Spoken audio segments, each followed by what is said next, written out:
Hi there, and welcome to the very first episode of Word of Mouth. This is the podcast where I share my thoughts and stories from all the different angles I've observed.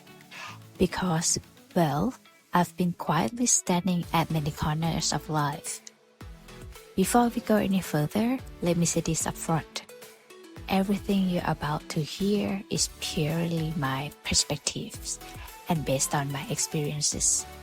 I'm not a professional advisor, so listen to this as an idea, a little entertainment, or maybe even some inspiration. No need to get upset, okay? So, today I want to talk about something that I think many of us can relate to, going through changes at work. Whether you've decided to quit, been forced to leave, or got laid off, whatever the reason. The things we all have to do after coming to terms with it is to find our calm and start over. Easier said than done, right? Personally, my strength comes and goes in waves. On tough days, all those negative thoughts come knocking. But on normal days, I'm honestly surprised by how strong I can actually be. Starting over in your career is something everyone in this situation has to face.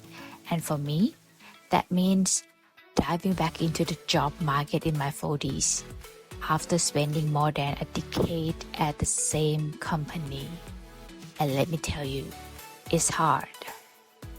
It feels like stepping back into a classroom only to realize the curriculum has completely changed while I've been away.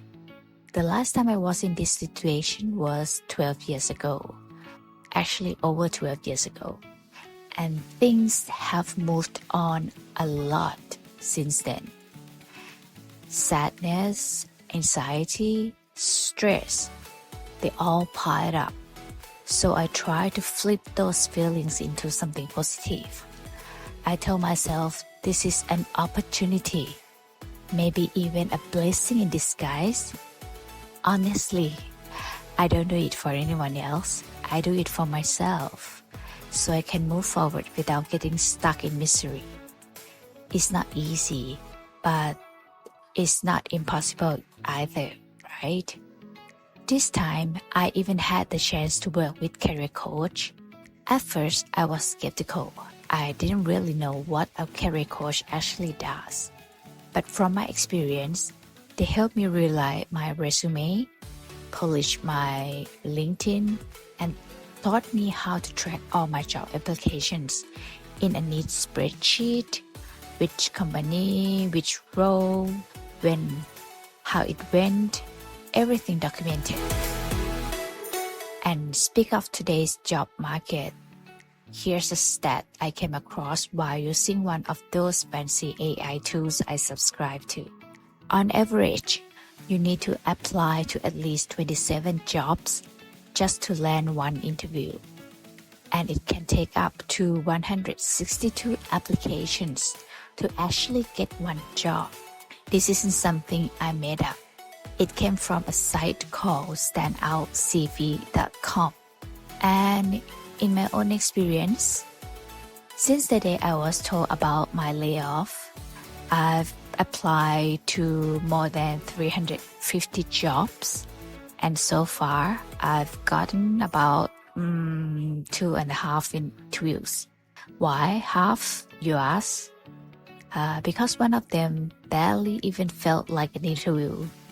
It was rushed.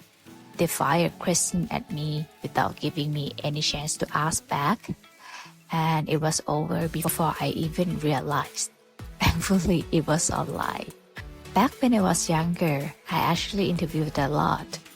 I was ahead of today's job hopper trend.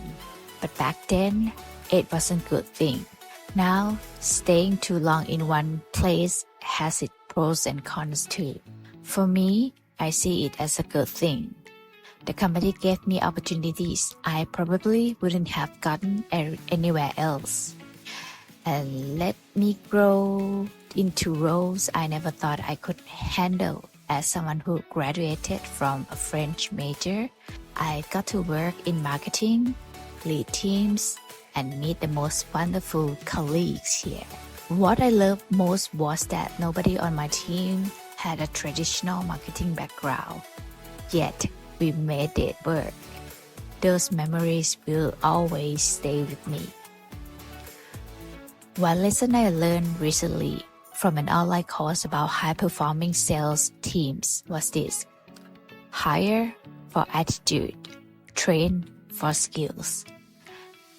That means when hiring, prioritize someone's mindset over their current skill. Skills can be taught, attitude that has to come from within.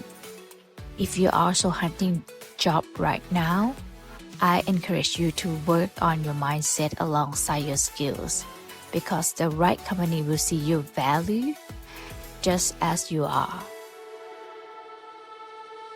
Before we wrap up, I'd like to hear from you. What's been your most memorable job hunting experience?